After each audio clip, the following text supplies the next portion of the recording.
పాప సుగాలి ప్రీతి ఇష్యూ. పండ్లున్న చెట్టుగా రాళ్ళు పడతాయంటారు. ఎవరైతే చేయూతనిస్తారో, ఎవరైతే ఆదరిస్తారో వాళ్ళని తిడితే ఎట్లాగా? అసలు ఈరోజు సుగాలి ప్రీతి అనే కేసు ఎలా ఎక్కడి నుంచి బయటకు వచ్చింది మీరు చెప్పండి? ఇలాంటి అన్యాయం జరిగిందని ఎవరికి తెలుసు? ఈ రోజున గత ప్రభుత్వం 2019, 2024లో ఒక ప్రభుత్వం మీద, అప్పుడు ముఖ్యమంత్రి మీద మాట్లాడటానికి అసలు ఎవరికైనా ధైర్యం ఉందా? ఒక ముఖ్యమంత్రిని అరెస్ట్ ఒక మాజీ ముఖ్యమంత్రిని ఆ టైంలో అరెస్ట్ చేస్తే రావడానికి ఎవరు లేరు రోడ్ల మీద. అలాంటి పరిస్థితుల్లో ఓడిపోయి 2 చోట్ల ఓడిపోయి ఉన్న ఒక ఎమ్మెల్యే వాళ్ళ పార్టీకి వెళ్ళిపోతే ఏ మానసిక స్థైర్యం, ఏ ధైర్యం, ఏది ఉంటుంది చెప్పండి ఎవరికైనా? మరి అలాంటి సమయంలో నేను ఒక తల్లి పడ్డ వేదన తీసుకున్నా. నాకే సరదాన 2 లక్షల మంది జనం మధ్యలో నడుచుకుంటా వెళ్ళి ఆ సమస్యను హైలైట్ చేసి వాళ్ళు సిబిఐకి ఇచ్చారు. సిబిఐకి ఇస్తే మన ఇంటర్నల్ పేపర్ వర్క్ మనకి ఎలా తెలుస్తుంది? ఇంటర్నల్ పేపర్ వర్క్ వాళ్ళు ఇస్తే వాళ్ళు ఏంటంటే జీవో రిలీజ్ చేశారు, మా దగ్గర నుంచి వెళ్ళింది కానీ ఎక్కడికి వెళ్ళాలో అక్కడి నుంచి ప్రొసీడ్ చేయాలి, అక్కడ ఆపేశారు. హోంశాఖ నుంచి వెళ్ళింది సెక్రటేరియట్లో ఎక్కడో నెక్స్ట్ ఫైల్ ఢిల్లీకి వెళ్ళాల్సిన అక్కడ ఆపేశారు. మేము హోంమంత్రికి మేము సిబిఐకి పంపించేసాం అంటే లెటర్ చేశారు, లాక్ చేసి లాకర్లో పెట్టారు. ఇది జరిగింది. ఈ ప్రాసెస్లో ఏం చేశారు, వాళ్ళకి ఈ కేసు కొంచెం సెన్సిటివ్ కేసు కాబట్టి మీకు చెప్తాను. సుగాలి ప్రీతి నేను ఎందుకు కొంచెం సున్నితంగా మాట్లాడాలి ఈ విషయం ఏదంటే, మీకు ఒక అన్యాయం జరిగినప్పుడు, ఎవరికైనా ఒక అన్యాయం జరిగినప్పుడు మనం ఏం చేస్తామంటే నాకు ఆ వ్యక్తికి శిక్ష పడాలి, ఇంకింతే ఉండాలి. వాళ్ళు ఏం చెప్తున్నారంటే, ఎవరైతే ఈ వెనకున్నారో మరి గవర్నమెంట్ ద్వారా వచ్చారు, గత ప్రభుత్వం ఎలా వచ్చారో వాళ్ళు ఏం చేశారంటే, మనం పెట్టిన ఒత్తిడి ఆ రోజు 2 లక్షల మంది మనం జనంతో తీసుకెళ్ళి అది నేషన్ వైడ్ ఇష్యూ అయ్యేటప్పటికి వాళ్ళు చేసింది ఏంటంటే,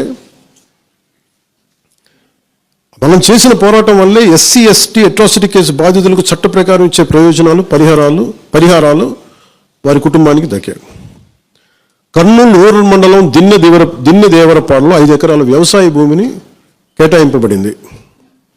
ఆ గ్రామం కర్నూలు నగరానికి 9 కిలోమీటర్ల దూరంలో ఉంది. ఈ రోజున మార్కెట్ వాల్యూ కనీసం ఎకరాకది వాళ్ళు చెప్పడం మేము క్రాస్ చెక్ చేసుకుని 2 కోట్ల వరకు ఉంటుందని చెప్తా ఉన్నారు. వీరి కుటుంబానికి కర్నూలు కార్పొరేషన్లో కల్లూరు వద్ద 5 సెంట్ల ఇంటి స్థలాన్ని కేటాయింపు చేసిన ప్రభుత్వం. సెంటు 10 లక్షల నుంచి 15 లక్షల వరకు ఉంటుంది. పాప ఇద్దరు తల్లిదండ్రులకి రెవెన్యూ శాఖలో జూనియర్ అసిస్టెంట్గా ఉద్యోగం ఇవ్వడం అయింది. ఇది కాకుండా ఇవి మన పోరాటం వల్ల ఒత్తిడి పెట్టడంలో వచ్చినాయి. ఇవి కాకుండా నేను ఫస్ట్ టైం ఛార్జ్ తీసుకోగానే మొదట చెప్పిన మాట, పాపకి న్యాయం జరగాలి, ఏమేమి జరిగిందని సిఐడి చీఫ్ని నేనే తెలియజేశాను. డీజీపీ గారికి పంపించాను, అప్పుడు డీజీపీ గారికి తిమ్మలరావు గారు, అలాగే సిఐడి అధికారులకు చెప్పాను, ఉన్నతాధికారికి, హోమ్ మినిస్టర్ గారికి చెప్పాం. ఇవన్నీ చెప్తే పోలీసు సిఐడి వాళ్ళు చెప్పింది ఏంటంటే, అసలు అప్పట్లోనే ఎవరైతే దీని వెనక కుట్ర వెనక ఉంది ఇవన్నీ చెప్తున్నారో ఏ డిఎన్ఏ తారుమారు చేశారు. ఎలా తారుమారు చేసి ఉండాలి? ఈ ఒత్తిడిలో వీళ్ళకి భూములు అవి ఇవి ఇచ్చేసి, మరి ఏం చెప్పారు నాకు తెలియదు, వాళ్ళు నాకు తెలిసి వాళ్ళు ఈరోజు పోలీసు చెప్తుంది ఏంటంటే, సాక్ష్యాలు వీళ్ళు చెప్తున్న వ్యక్తుల మీద వాళ్ళ డిఎన్ఏకి దీనికి మ్యాచ్ కావట్లేదు. ఇది వాస్తవం. కోర్ట్స్ ఏం చేస్తాయి, పోలీసు ఏం చేస్తారు, దీన్ని కూర్చోబెట్టి. ఎందుకు చెప్తున్నానంటే, ఇది వివేకానంద రెడ్డి గారిని చంపేశారని తెలుసు అందరికీ. ఎవరైతే చేస్తున్న నిందితులు ఉన్నారో వాళ్ళు ఒక్కొక్కరికి చంపేస్తున్నారు. మరీ గత 5 సంవత్సరాల్లో ఇట్స్ క్లాసిక్ కేసెస్ ఇవి. ఈ ప్రక్షాళనకే పూనుకున్నాం మనం. ఇది ముఖ్యంగా మన ఎమ్మెల్యేలకు కానీ, మీరు ఎంపీస్, యాజ్ అన్ ఎంపీస్ మీకు కూడా, మీరు ఈ కేసెస్ మీద మీరు రేపొద్దున అసెంబ్లీలో గళమెత్తాలి, మీరు తప్పదు.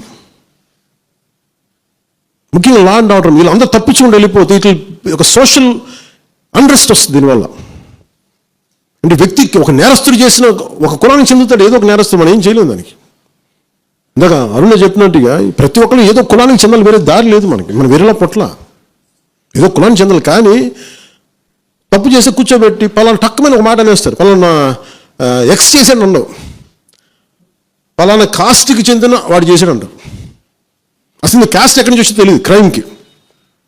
సో అందుకని మేము బీయింగ్ లీడర్ని చాలా సెన్సిటివ్గా మాట్లాడాలి. మరీ నేను మిగతా వాళ్ళు గబుకుని మాట్లాడేసి, గత ప్రభుత్వ నాయకులు మాట్లాడేసి వెళ్ళిపోవచ్చు, ఈజీ అది. కానీ నేను అలా మాట్లాడకూడదు. దట్టు నేను ఇప్పుడు డిప్యూటీ సీఎం పదవిలో ఉన్నాను కాబట్టి నేను చాలా ఒళ్ళు దగ్గర పెట్టుకుని మాట్లాడాలి. అందుకని ఇవన్నీ మీరు ఒక్కసారి ఈ దీంట్లో కూడా ఆ పాపకి న్యాయం జరగాలి, దోషులు ఉంటే శిక్షింపబడాలి, దాంట్లో అసలు ఎప్పుడు లేదు. కానీ ఇలా ఒత్తిడి పెట్టాల్సిన వారికి కూడా నా విన్నపం ఏంటంటే, మీరు అసలు ఈ కేసు ఎవరి వల్ల బయటకు వచ్చింది మీరు చెప్పండి.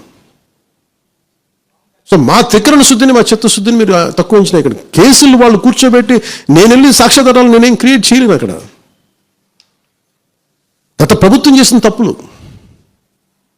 కొనేసారు వీళ్ళు చాలామందిని. మరి ఏం కొన్నారు, ఎలా కొన్నారు, దీని మీద కేసు పెట్టాలి. ది లెట్ ఎంటైర్, ఇది నా ఒక్కడి కేసు కాదు, ఇది ఎంటైర్ సొసైటీకి ఇది సిచ్యువేషన్. మీరందరూ కూర్చొని ఒకసారి మన ఎమ్మెల్యేస్ అందరూ కూడా, మన నాయకులందరూ కూర్చోబెట్టి you try to take it to home minister గారు, including law and order CM గారి దృష్టిలో చేతిలో ఉంటుంది. కాబట్టి నేను ఇంతకుమించి దీని మీద మాట్లాడకూడదు. ఎందుకంటే నేను శిక్ష పడాలని కోరుకుంటాను. ఇంతకుమించి కాకపోతే నా మీద నన్ను లాగడం చాలా తేలిక అందరికీ. ఎందుకంటే నేను మెత్తని మనిషిని కదా, నా మీద రాళ్ళు వేసేయండి ఈజీగా, నా చొక్కా పట్టుకోవడం ఈజీ. అదే గత ప్రభుత్వం ముఖ్యమంత్రిని పట్టుకోమని చెప్పండి, ధైర్యం కూడా చేయరు. ఇప్పటికీ ధైర్యం చేయరు. ఎందుకంటే వాళ్ళ మనుషులు ఇళ్లలోకి వచ్చి కొడతారు, క్రిమినల్స్ వచ్చి ఇళ్లలోకి వచ్చి కొడతారు, చంపేస్తారని భయం. మనం ప్రజాస్వామ్యం కదా, మనం భరించాలి. అందుకని దయచేసి మీరు ఒకసారి కూర్చోబెట్టి ఒకసారి మన గౌరవ శాసనసభ్యులు, మంత్రివర్గ సహచరులు, లెజిస్లేటివ్ కౌన్సిల్ మెంబర్స్, పార్టీ నాయకులు అందరూ దీని మీద ఒకసారి, స్పోక్స్ పర్సన్స్, వీర మహిళా నాయకులు, వీరందరూ ఒక్కసారి కూర్చోబెట్టి ప్రతి ఒక్కరు కూడా దీని మీద, ఇది ఎందుకంటే ఇది ఒక కేసుగా చూడకండి, ఇది గర్ల్ చైల్డ్ తాలూకు ప్రొటెక్షన్ చాలా ఎసెన్షియల్. అందుకని దీన్ని సోషల్ మీడియా యాక్ట్ కానీ ఇవన్నీ మాట్లాడాలని పొద్దున్న నిర్ణయించుకున్నాం. ఇది ఒకసారి మీ దృష్టికి తీసుకొస్తా ఉన్నాను.